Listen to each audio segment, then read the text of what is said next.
Ladies and gentlemen, welcome back to another episode of the Intelligent Moron with Alex Silva. Tonight is the night. If you're listening to this podcast, it is the 21st of September, which means tonight is, in fact, the meme of September, the 21st night of September. It's always a good day in the meme calendar. If you're a meme person, if you enjoy memes, it's always a great time to reflect and be like, where were you when this was created? I think I was still in college. I was in first couple years in college when it truly popped off. And then along with 21st Night of September, there was also Spooky Scary Time, Spooky Times, Spooky Scary Skeleton, all that bullshit. That was also a pretty popular meme back then. I can't remember the exact year, but it was like maybe a couple years after I was done with high school. But yeah, tonight is the 21st Night of September. You know, live it up, people. You don't get these all the time. I've told you guys, I have been going to the gym quite frequently. I try to go at least about 5 times a day, or not a day. Imagine 5 times a week is my goal at the moment right now that I've been going to the gym, and I've been going to it pretty frequently. I haven't been really missing too many days. If I have to, it's usually because I have some prior things that I have to do that I can't really control, you know. We all have that in our life. We have to do things. We got to get things done, and you know, it's just a part of life. It's how we go about our day. Got to stay busy. You know what I'm saying? But you know, prior things I have to do, but still manage to go. Still manage to get it in all the time. Manage to get a good sweat pretty much every day since football season has started. I have since pretty much been taking Sundays off to watch NFL football, because that's pretty much all I do on Sundays is watch NFL football, because it's literally my pride and joy. I mean, like, since I have been able to find that loophole and get Red Zone essentially for $15 a month, been quite, it's quite addicting. You know, Red Zone, I've always loved it, but now I just really can't get enough of Red Zone. If only Red Zone was, available like with every sport. Like if every sport had like a red zone type of thing, you would never see me again. But it's good enough just for football. But back to the gym. I go on the treadmill quite a bit, and there's everyone there at the gym has pretty good gym etiquette. Everybody is polite. Everybody's not too what's the word? Not too loud, not a whole lot of screaming, not a whole lot of yelling.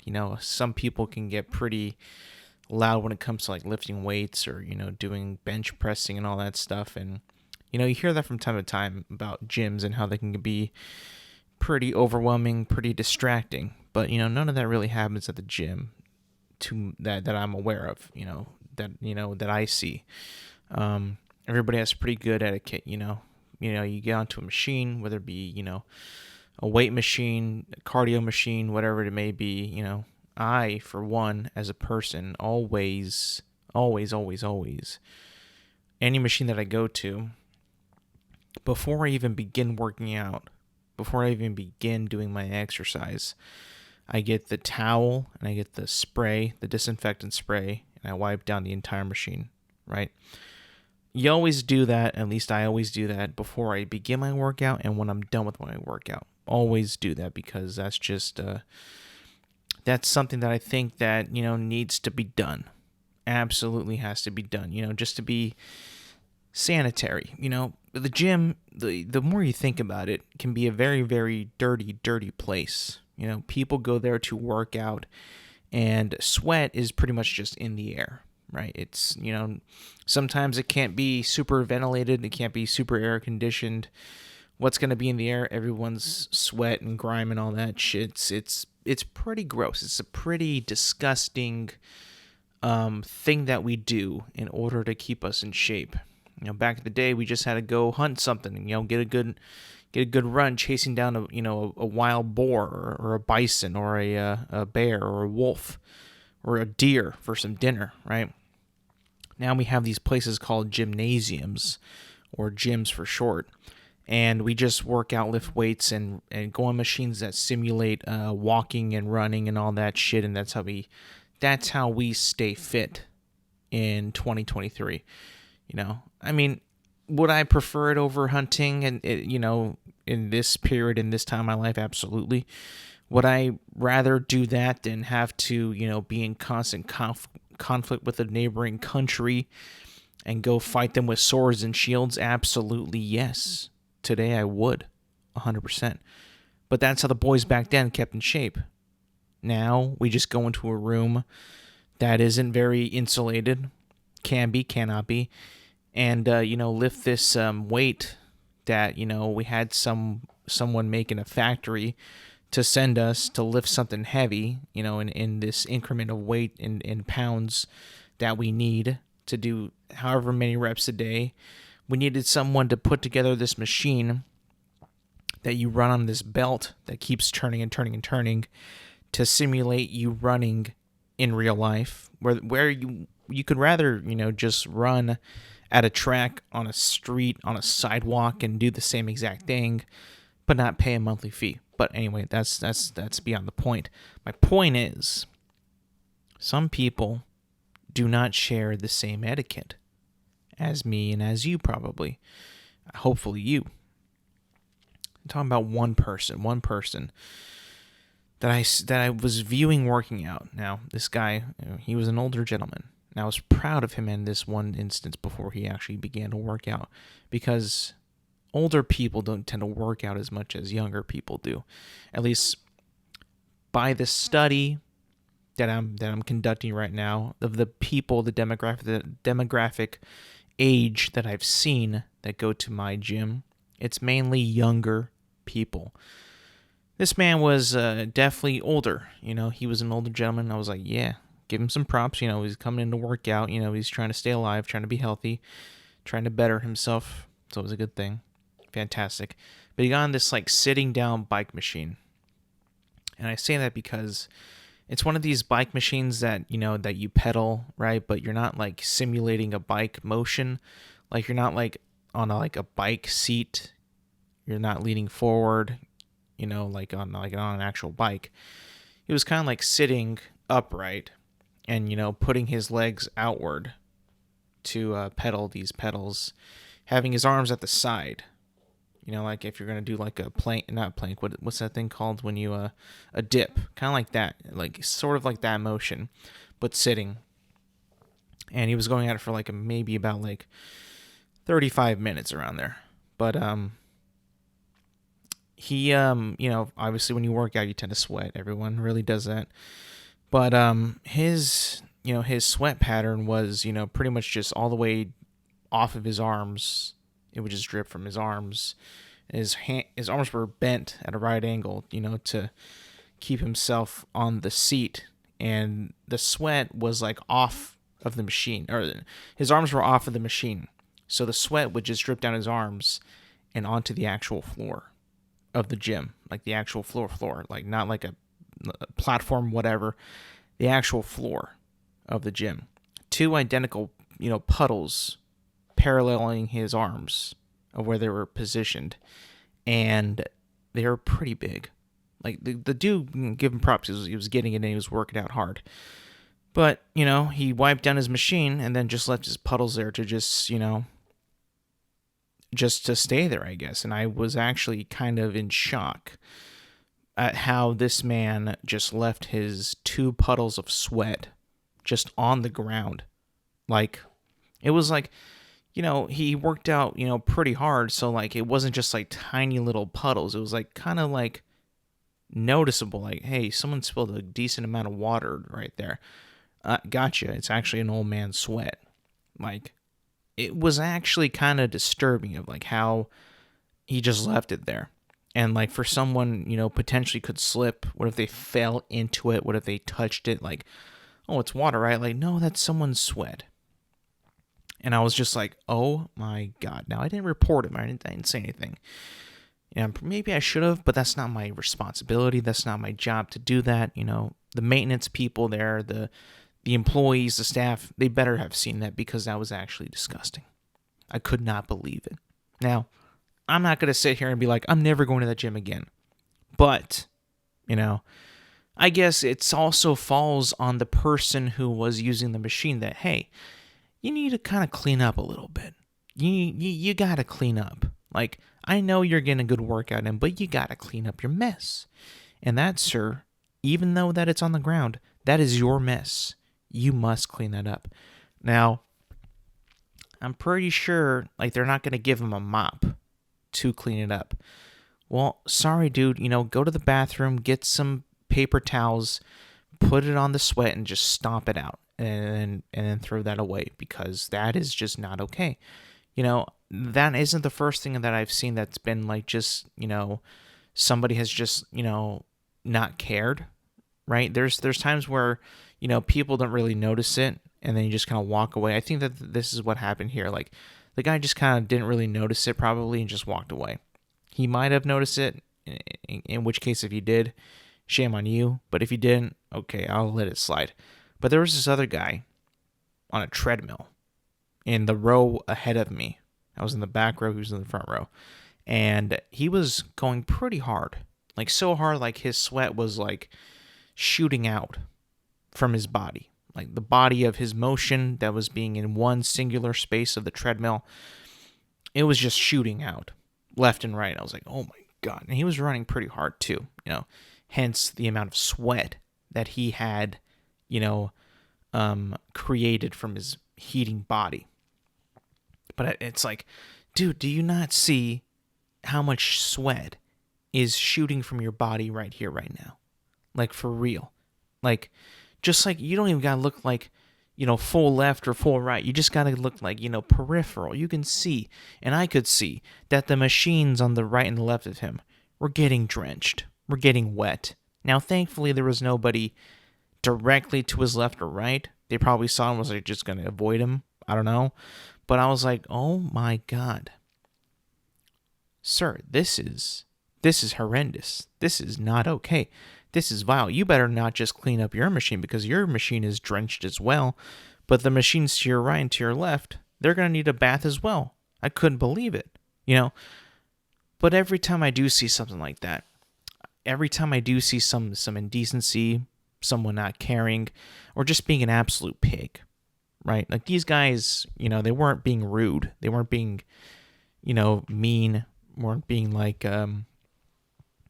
playing off like they didn't care. They were just being pigs, but they didn't really know it. It's like with me.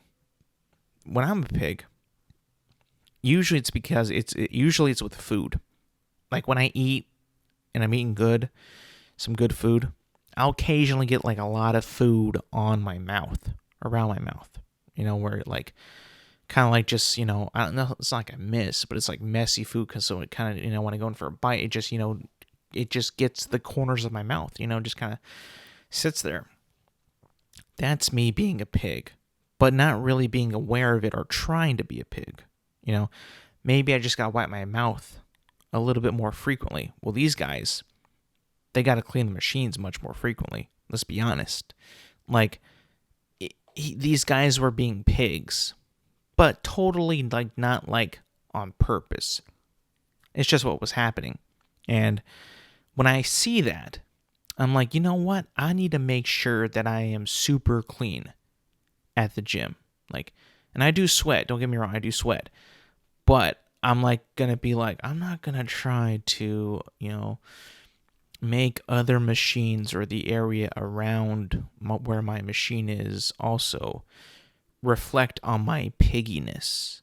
I will not do that. I will not let that happen. Like, if I'm really like starting to really get a good workout, and maybe I'm sweating a little too much and I can kind of see it splatter, I'll probably just like rather stop what I am doing and then quit for the day and then have a gigantic mess. Because I see some people who, for some reason, when they run, like their sweat just shoots out of them. Like the front console of the treadmill, sometimes, I shit you not, looks like water was sprayed all over it. And I'm like, oh my God. Like, I get it, you're working out hard, get after it. It's good for you. You feel good. But Jesus Christ, the process of that is like, wow, it's incredible. It really is. It's like, damn, I would be so embarrassed if that were to happen to me.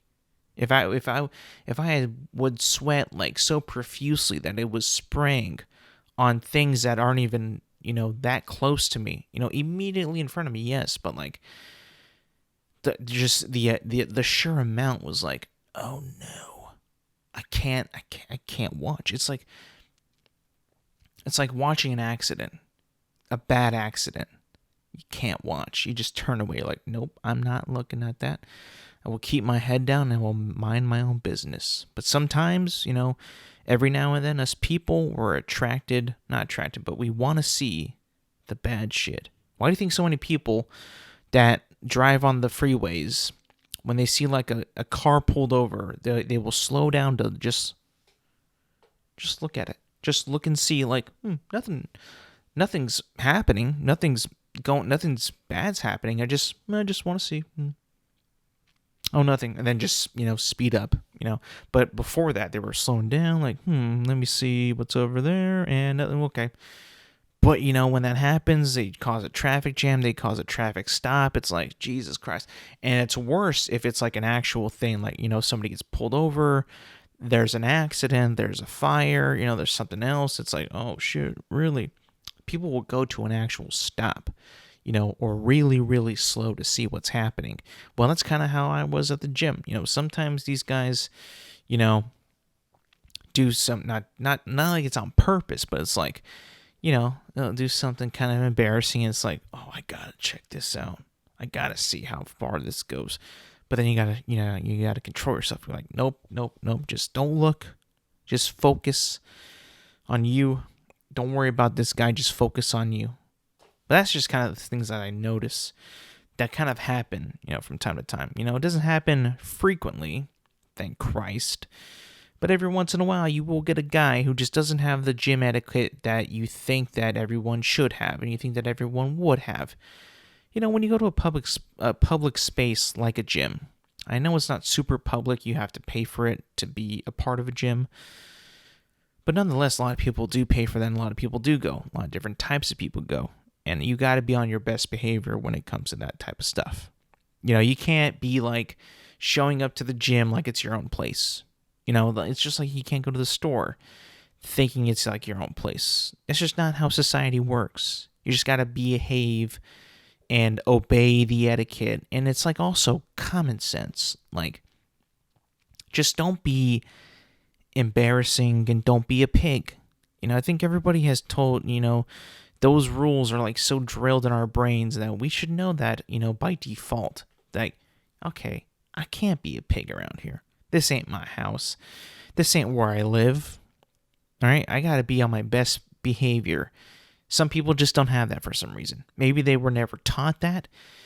Maybe they didn't have that as a kid. Maybe they didn't have any role models, or, their parents weren't that good. But I think that you just got to have that kind of common sense and gym etiquette. And I think what it boils down to with gym etiquette is honestly just common sense. For real.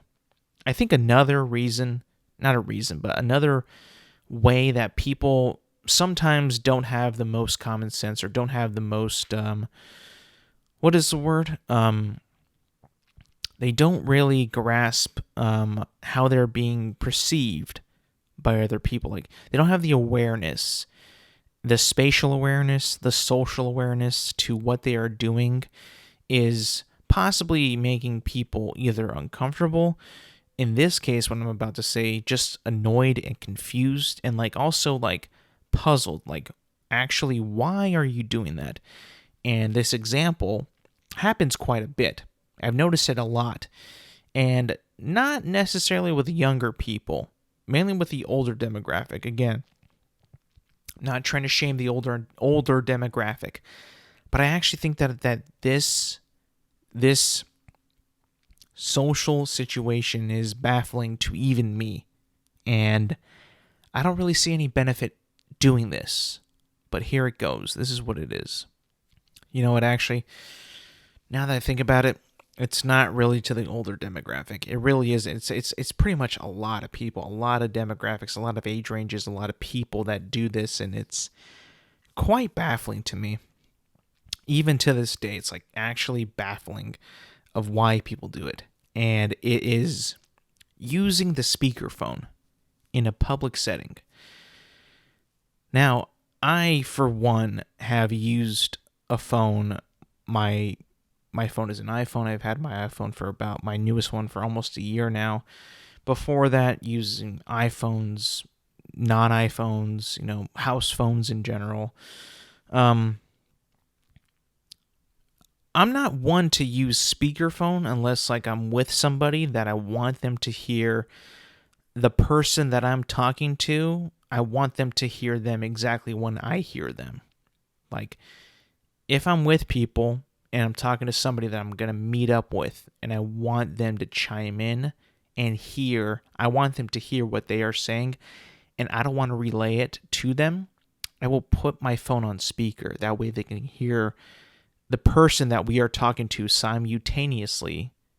That way we don't have to have any, confusion of what this person is trying to say. But you get what I'm saying, right? Speakerphone to me is used in a multi-person state. Never in my entire life have I used speakerphone while I am by myself talking to somebody on the phone. People just tend to do that, and I don't know why. You have a device, right, your phone, with a speaker that is, where you hear music, videos, ringtones, the person you're talking to, that's where you hear them from. It's usually the part of the phone that is associated with you picking it up and raising it to your ear. The device, the thing that's on your head that is used to relay audio to your brain and in the process to let you hear things, to comprehend what that person is saying, so your brain can work and calculate what the noise that you're hearing from the phone into your brain, so you could, within a snap of a finger, know exactly what that person is trying to say to you. You lift the phone up to your ear that you use to hear, and that's how you converse in a phone call. I don't understand why people think that a speakerphone that is not in your ear is somewhat of a better way to hear what people are trying to tell you on the phone. You see what I'm saying? You have a device that is tailor-made to project sound directly into your ear canal so you can hear. Yet you want to use something that is not going to be as good. You won't be able to hear them as good. Don't tell me you won't, because it's not factually true. And you continue to do that. Thus for making every person around you hear your conversation with that person who probably does not want to be heard. It's actually rude, inconvenient, and annoying to everybody else that is around you. Now, I'm not trying to sound annoyed or rude or like having no sympathy, empathy, whatever. I'm trying to help you out here.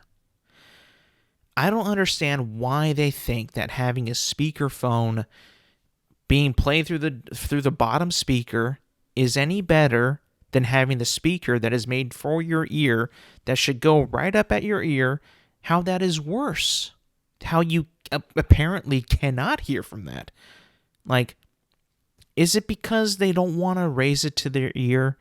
Is it because they see the little speaker on that part of the phone and then they're like, that's not going to be good enough? I mean, listen, you can turn up the volume on that little speaker that goes up to your ear. And let me tell you, that thing can get pretty damn loud.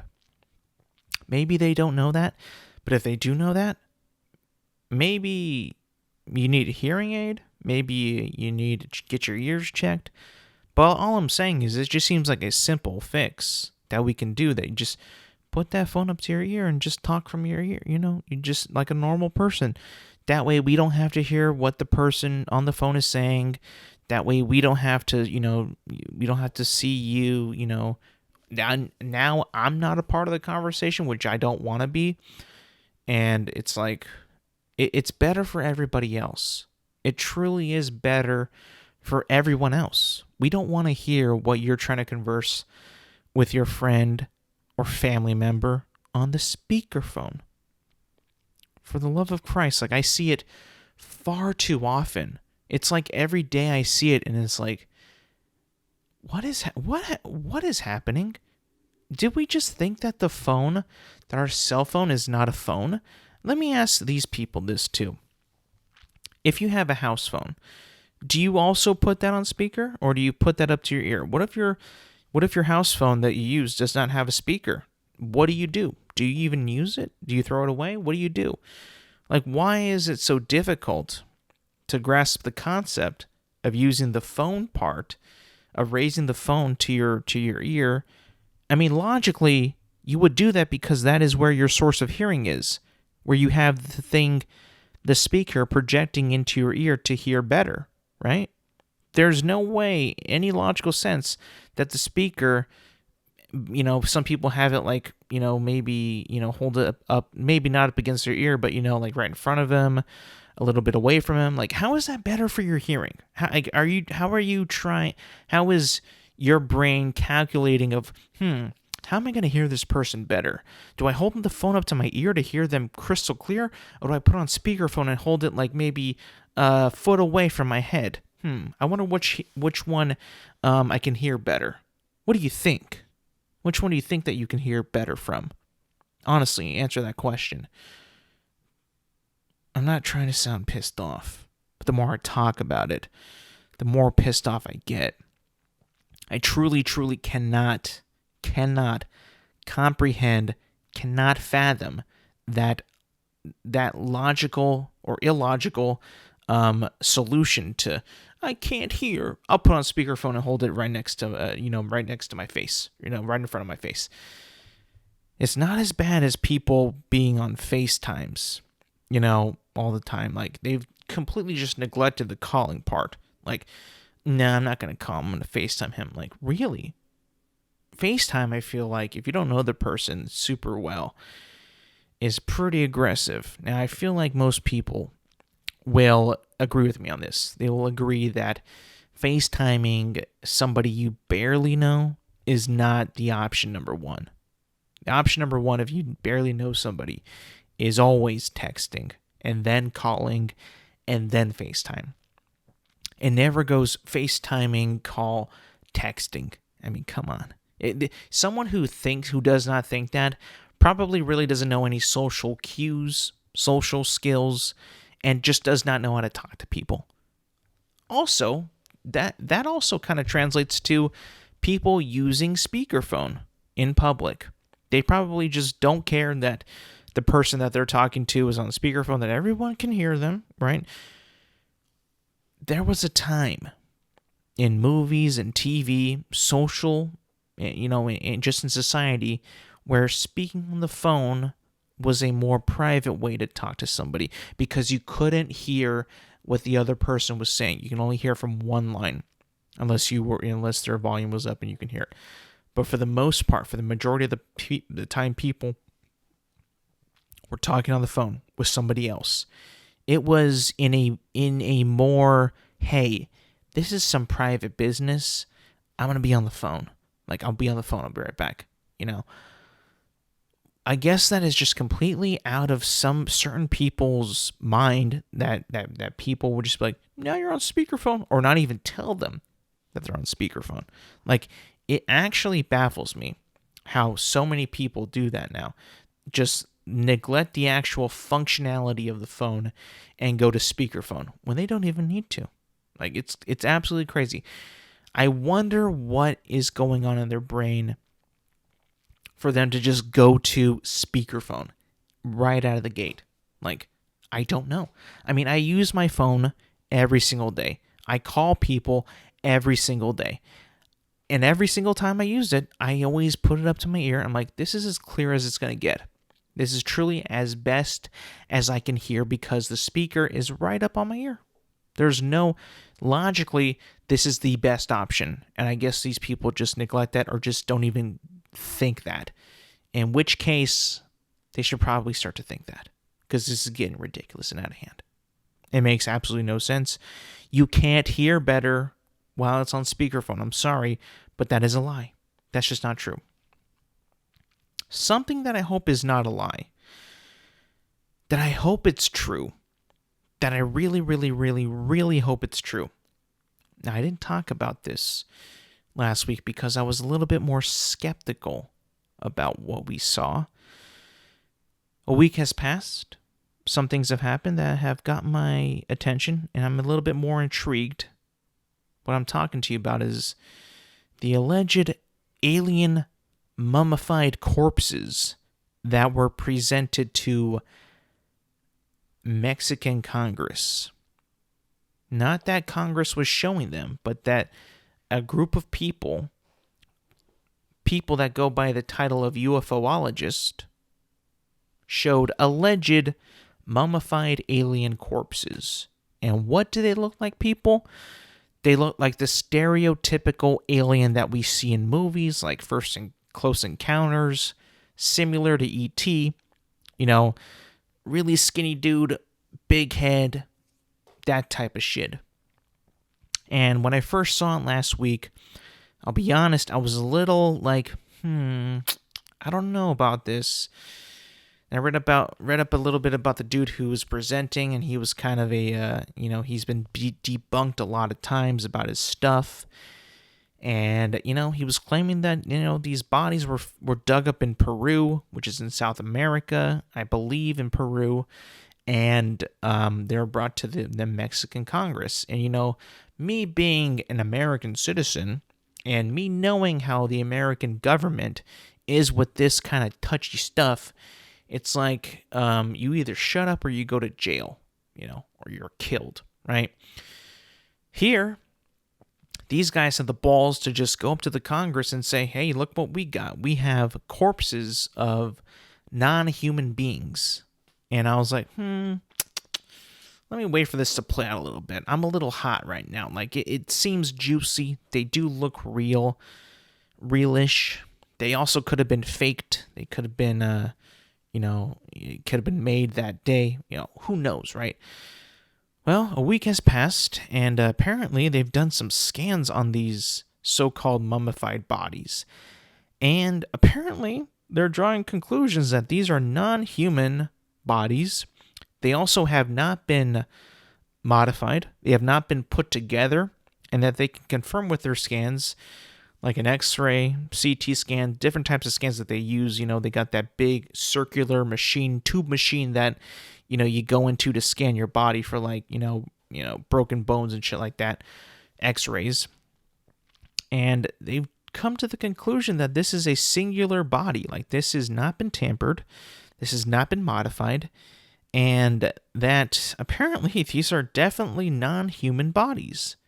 Now, the reason we say that is because that this guy has been, caught in the past claiming that he has discovered alien bodies, but they were children bodies from mummified children from way back in the day during these the natives of those countries, like the Mayans and shit like that type of time period. But these ones came back totally, from what they're claiming, real. And I'm like thinking to myself, like, uh-oh, holy shit, is this for real? This looks like it could be real. They've done the scans, right? I'm not going to debunk, I'm not going to call like these doctors who regularly like look at body scans and like, skeletal structures of a skeleton and tell them like, now you don't know what you're talking about. If these guys are saying that this is not, this is not fake, that this is the real deal, and none of it was altered, none of it was man-made, and that it's all legit. I mean, I think that we have to actually take into consideration that these guys actually are telling the truth, that these are actually mummified aliens, or at least mummified alien bodies that were buried in Peru and also mummified. Like, we didn't even talk about that. It was like they just were not, like a dinosaur that was just dead, from the meteor impact and just got buried in fucking ash. Like, these motherfuckers were mummified? Like, first of all, hold on. Like, who? Like, we mummied, the Egyptians mummified, people because, that was the best way to preserve their bodies, right? And then bury them in like a sarcophagus or some shit like that. Now, they didn't clear, I don't think that they found these guys in sarcophaguses, but, they still mummified them. Now, of course, I'm not sure how much of a popular tradition mummifying people were. I'm pretty sure it was pretty popular. But to mummify an alien, and these guys were like maybe like 2.5 feet tall. Like, they were little bitty guys. Like, these guys were tiny as shit. Even smaller than I thought that they would have been. And, just, looking at them, like, thinking, like, why would ancient Peruvians mummify aliens? There's a few options I was thinking about. Either they mummified them because... Now, by the way, I have no information of why people mummified people. I would assume it was to preserve their body as long as possible. Or maybe for, like, royalty or importance to that specific people. But in this case, the aliens are mummified. Did the ancient Peruvians kill them? Did they worship them? Did they live amongst them? Did they live with them? Were they worshipped? Were they like their gods? And then that's why they mummified them? Like, there is just so many questions that we don't have the answers to, that if this is all true, which it looks like it could be very well true, that they're claiming that these are not from this planet, they are not human, that these beings that they have found, these corpses, these mummified alien corpses, are indeed not human, then holy shit, we gotta go deeper. We gotta go back to Peru.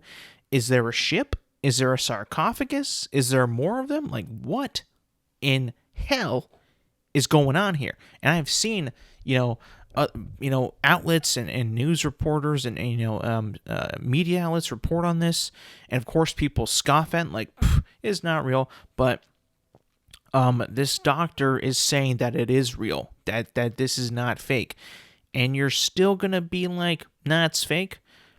I think that we've also kind of reached the point in this type of this whole type of thing with conspiracy theorists and aliens and shit, that it's becoming, to me, that seems like that the people who are so anti-alien are becoming even more and more crazy than the people who believe in the aliens, because they will go to the ends of the earth now to just say that they're not real, even though that there's evidence now coming out that, more and more leans to their existence being real than in the past. Like, if we're getting more evidence and more people are saying things and we have proof, yet these people who, demonize the conspiracy theorists, that they, because they thought that they exist, are now making, super, super hard, really, really hard points and taking really, really, strong stances that they are still, that they still don't exist and that everyone else is crazy.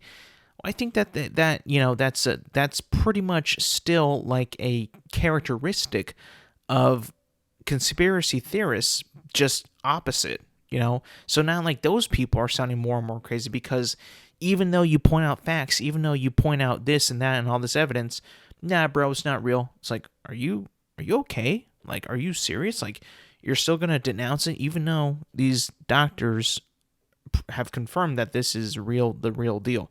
Like, they've said that they've done the scans and that they can concluded that this has not been tampered. This is totally natural and it's not human. Like, and you're just gonna say, nah, it's not real. Maybe you might be crazy. Maybe you might be on the fritz. Maybe you might need to. Try to, not be persuaded, but look into it more. Not be so close-minded that it's not real. I just feel like that the roles are kind of shifting in that whole essence, that the alien believers are becoming more and more, as they get more and more facts. The people who are non-alien believers are like more and more skeptical and like don't believe it. It's like a reverse conspiracy theorist. It's like now you're trying really, really, really, really hard for it to not exist, and saying no, it does not exist. No, you're crazy.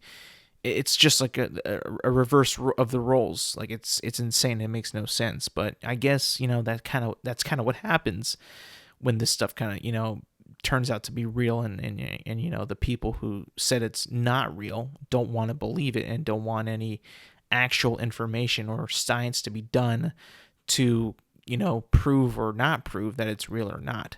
I mean, these Mexican doctors essentially did the scientific theory of testing their hypothesis, and at this point it leans to be more real than fake, and people just are like, nah, bullshit. Like, what? How could you say that? Like, how can you not not necessarily saying like being for science, but like you're just gonna shut that down and just not even take into that consideration that this could be real? I don't understand. It makes no sense. But the reason I'm bringing this up now is because this evidence that came out like yesterday, 2 days ago, is much more compelling, I thought, than actually them showing us the alien bodies. Because I'll admit I was a little more skeptical about seeing that, but having seen that they've done tests and having them pretty much go out on a limb, these doctors, not like necessarily the guy who presented the bodies, but these other doctors and scientists like actually scan these mummified alien bodies and like essentially confirming like, hey, yo, these are legit. This is legit. Well, it's like, okay, all right, I'm in, I'm listening. I want more details, but like, this is getting pretty crazy if you ask me. Moving on. A couple more things before I get into some sports talk. I heard the news that the newest Call of Duty game, Modern Warfare 3, will be launching. Wait, that's this year, right? Yeah. This year, Modern Warfare 3 will be launching this November, I believe.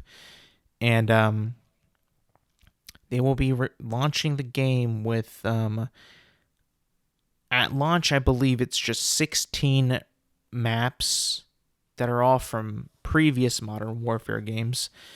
I think mainly from Modern Warfare 2, a lot of remakes and redos of old maps that we all know and love. Yes, we all do know and love. Like Scrapyard and Favela, Terminal. Yes, all good stuff.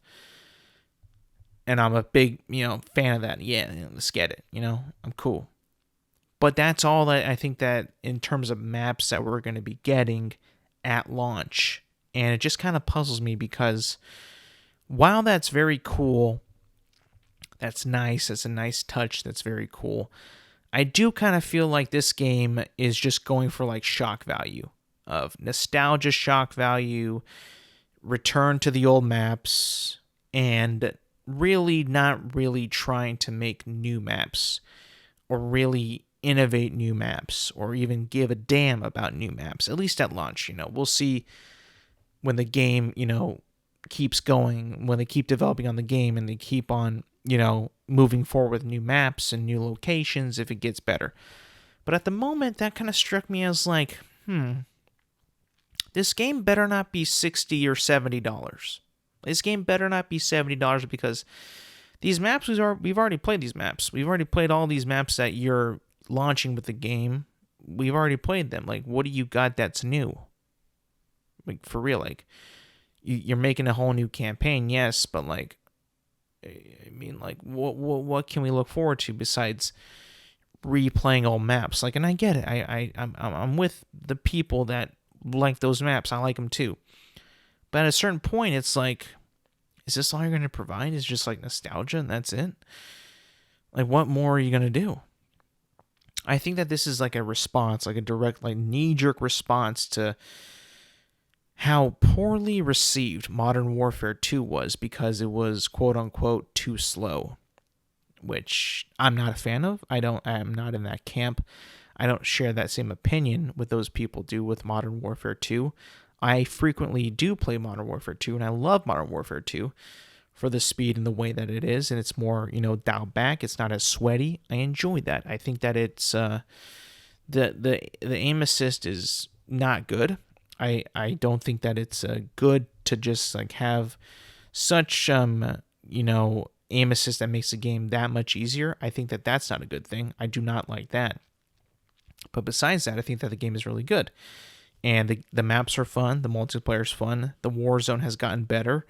And I think it's a really good game. And I think that because they had such big backlash on the speed of the game and the way it moved and all that, and their movement, which I love, that they're kind of going back and trying to repair the relationship that they had with their fans that apparently they lost, and try to make it all back to them by just putting in remakes of maps that we've already played, and that's it.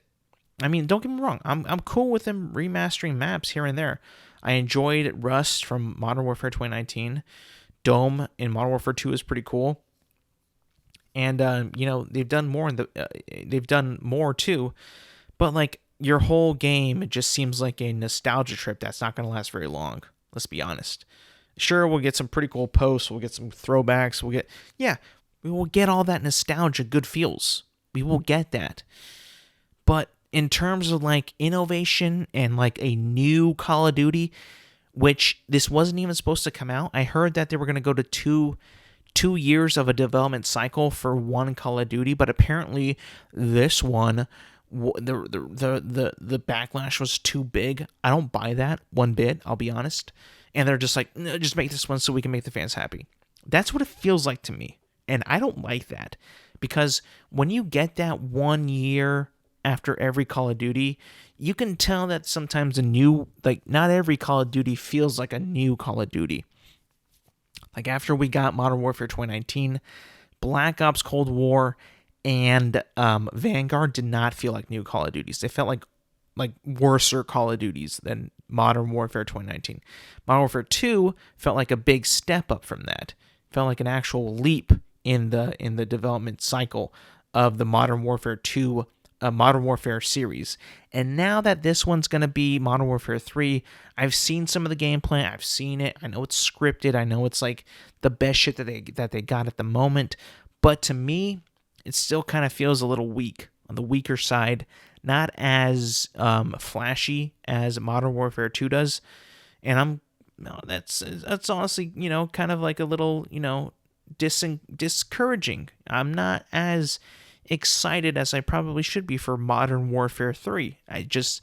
There's something about it. It's just not looking too hot for me. Yes, I'm a fan of those maps. Yes, I'm a fan of the Modern Warfare series, but the way it's being handled behind closed doors, it just seems like it's like a get right game. It's like a game that's like, we need to try to revert everything that we did in Modern Warfare 2 to make our fans come back to it. And you know what? We'll sweeten the deal. We'll just give them all Modern Warfare 2 classic maps that they can just play, and that's it.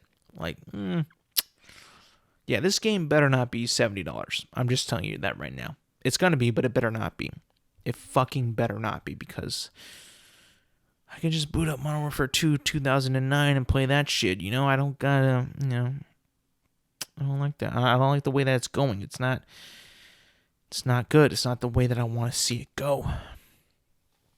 But Maybe I'll be wrong. Maybe it'll actually be a long-lasting game. Maybe people will actually gravitate to it more than Modern Warfare 2. Maybe it won't be that much of a difference. Maybe it'll be like a game that people, tend to like more. People will stick around more because a lot of people, let's be honest, a lot of people didn't stick around for Modern Warfare 2. I thought that they would. I loved the game, but I guess, it just wasn't their thing. Maybe it just wasn't their thing. But those remake maps is a big, big tell that this might not be a very satisfying game in terms of like the experience overall. So they have to put in all these old maps and remaster them for us to stick around because of the nostalgia. But we'll see, I guess. Last thing before we go, gotta touch up on some sports. Football. NFL Week 2 has concluded. And by the way, it's been a great 2 weeks of football. Like, fantastic 2 weeks of football.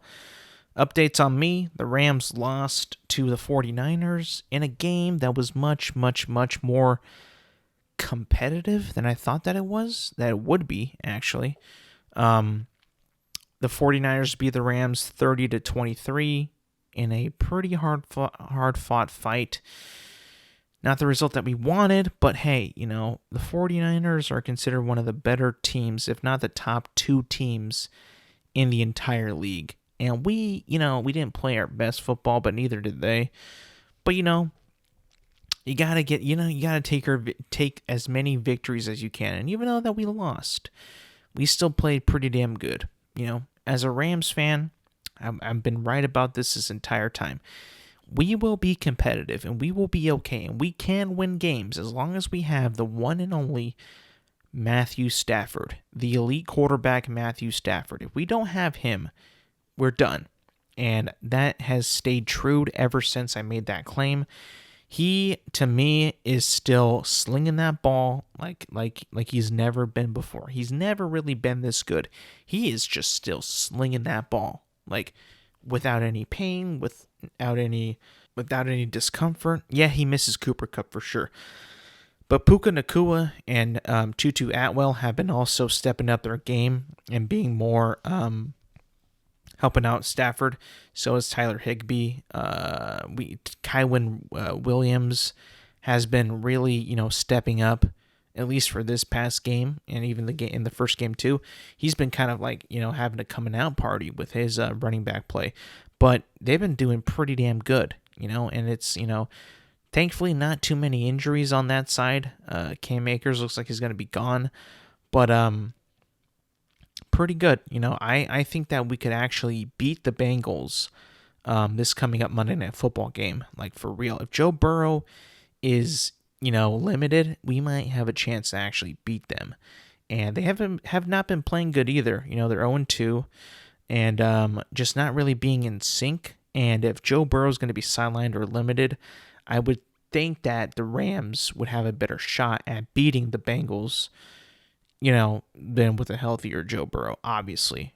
But I think I like our chances. You got to take our victories when you can get them. We have an opportunity to go to 2-1 by next Monday. So, got to hope and pray for that. Some other things that happened around the league that piqued my interest. The Patriots quarterback situation, the Patriots themselves, they are just like not the team that they used to be at all. Like, I would think that, hiring Bill O'Brien would kind of like rejuvenate Mac Jones's quarterback play. But I'm going to be completely honest with you, it's just not working. I was watching that Sunday night game and I was thinking to myself, like, do Patriots fans actually believe that this guy is their dude? Like, because this is year 3 for Mac Jones. And there's just a point, I think, that in a young quarterback's NFL career, that if they're like at this point in their career and they're not really solidifying themselves as a not number one, but a first round overall pick type of player, then maybe it might not happen. Maybe it's just not in the cards with this guy. Like, I think that if, like, Mac Jones and let's say like Justin Fields with the Bears, if they don't really make some big steps in their, their quarterback play and their improvements, and then their, and their hopefully improving as a quarterback in the NFL after this season, maybe probably let them go, because like it maybe just not be working with them. Maybe they just don't work with this team, and that you might just have to move on sooner than you think. Because a lot of times I feel like, quarterbacks, we tend to nurture them a little too long in the NFL. Like we just keep them there even though they're not really working out, or they're not really improving enough, where it's like, well, I mean, he was a first round pick. I mean, he's got to be good. That's not always the case. There's also a lot of, players that go highly drafted that end up being busts. We just got to be able to, I think that organizations and teams just got to be able to identify them a lot quicker than fans do, because I feel like fans, for some reason, we just have an eye for like, when a player's going to be a bust. We can just kind of see it. They're not really improving. They tend to make the same exact mistakes, and it's like, we're still gonna roll with them. It's like, are you sure? Like, really? And then they say that, and then the next game they lose again. Maybe they play a little bit better, but it's not by much. It's like, I don't think that this is the right fit, if I'm being completely honest. Another thing that I saw that I could not believe was the fact that the Indianapolis Colts just cannot like design plays where Anthony Richardson is going to get injured.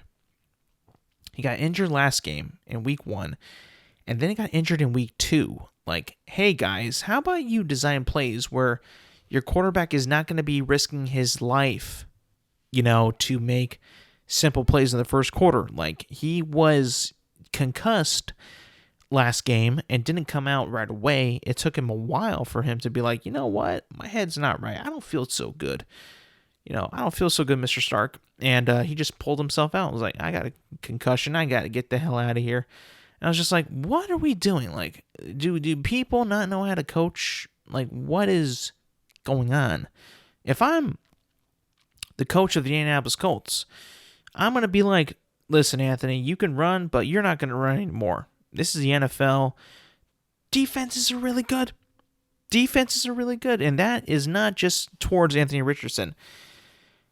This is to everybody out there. I mean, like, we sometimes, see these highly drafted quarterbacks like Bryce Young and CJ Stroud, right? These guys play at Alabama, they play at Ohio State, and then they come into the NFL thinking that they can run the show. It's like, and then you see them on Sundays, and it's like, yeah, CJ Stroud, these receivers are not going to get as open as they were back in Ohio State. And hey, Bryce Young, like, you're not going to be able to throw just bombs down the field and hope and to wide open receivers like you did at Alabama. Like, this ain't going to happen in the NFL. And in week 2, when I was watching CJ Stroud, and even on Monday night with Bryce Young, a lot of like, oh, this guy can't touch me. And then like, oh no, I'm in the NFL. I'm going to get your ass down. Like, I couldn't believe it. Like, there's a lot of times when Bryce Young was just like kind of like trying to run away from someone, and like he get tackled and sacked. I'm like, oh, buddy, like, this ain't Alabama. This ain't the NFL. This is the NFL. That dude right there has a purpose and a family that he's trying to provide for, and you are going to get tackled because that is how he makes his money. And I was seeing that happen, right before my eyes. And like, maybe because college football, for the most part in the past few seasons, not so much this season, is not as competitive. And, these guys come from like these schools where they can just chuck the ball so far, wide open receivers. And when they get to the NFL, it's like, oh shit, these receivers are covered. What do I do? And then they're like, I got to make actual accurate passes and thread the needle, which I can't do. I feel like sometimes when I look at college football and then I look at the NFL, I'm like, college football is not getting these players ready for the NFL whatsoever. The more I watch it, the more I'm like, This ain't flying in the NFL whatsoever. More takeaways. Fuck injuries. Sometimes I just want to say fuck the NFL because of the injuries that happened with an NFL football season. Nick Chubb, his knee was absolutely destroyed by Minkah Fitzpatrick. Like, honestly, Minkah Fitzpatrick, I know that you are a good defensive player, but you should be fined for ending Nick Chubb's season and ending my fantasy season. He is my rock. He is solid on my team. He is my best performer, and he was going to have a game that game on Monday night against the Steelers.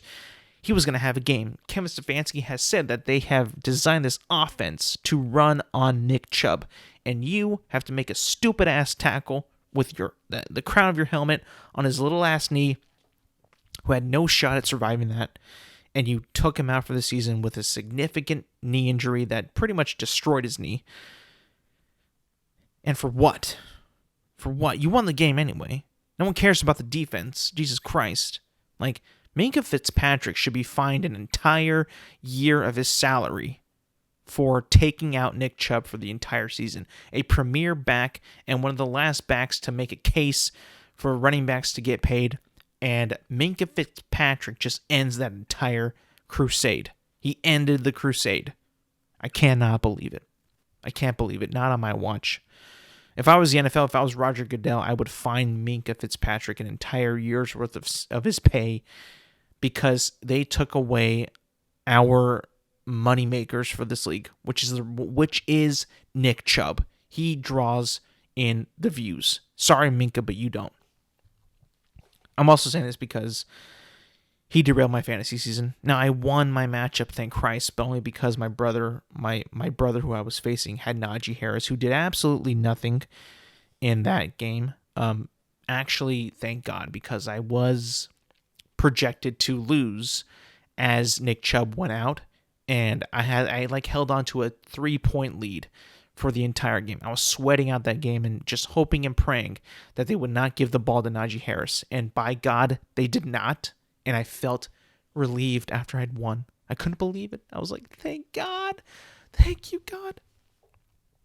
But anyways, that's some highlights that I took in from this week of NFL games. It's been a great football season so far. A lot of quarterbacks on thin ice, a lot of O-lines on thin ice, a lot of coaches on thin ice. Like I just talked about the Colts coach, Bears coach, the Bears themselves on thin ice. Josh Allen bounced back. The Bills are rolling. You know, they're 1-1, feeling good. The Steelers, I mentioned Monday Night Football, did not look very good at all. So did the Cleveland Browns. Like their quarterbacks on Cleveland and Pittsburgh, Kenny Pickett and Deshaun Watson, both look pretty bad. Both look pretty goddamn bad. I'm also a big fan of Coach Prime for college football, Colorado. The guy just dresses so cool. Like, there's nothing cooler than your coach dressing with a cowboy hat and his sunglasses. Like, it just looks, and the reflective ones, like, geez. I mean, I could not believe, like, how cool that guy looks. Like, I wasn't really thinking that I would be a fan of Deion Sanders' college football team, but I'm kind of being like, dude, these guys are cool. And it's mainly because of Coach Prime and Shador Sanders, his son, who's the quarterback. Like, that dude is crazy good right now at quarterback. Like, he is throwing the ball so well. It's like, dang, how can you not root for these guys, you know? But that's going to be it for me today, people. Thank you for listening. Thank you for watching. Remember, you can find this podcast on Apple Podcasts, Spotify, and YouTube. New episodes drop every Thursday morning. Make sure to like, subscribe, rate, review, and do all that good stuff. And yeah, thank you for listening. Thank you for watching, and I will see you guys next week.